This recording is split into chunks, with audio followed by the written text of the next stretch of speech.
ebana impanuka icyo nkoze ndayirokotse naringiye mwana ni kwa kundi Imana ibifiteho abantu umugambi kabisa naringiye n'ukuri kw'Imana nje maze nk'iminota nk'ibiri naguye igihumure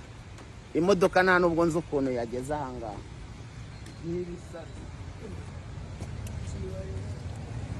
yavatira ingonze bayijyanye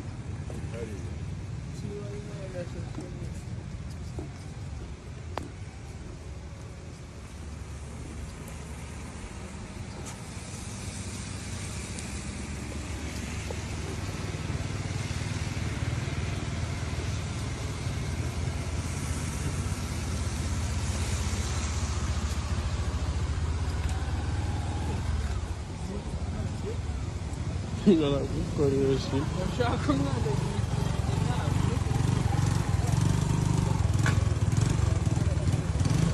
Durumure Jean tugonganye we ayisaba muri brodire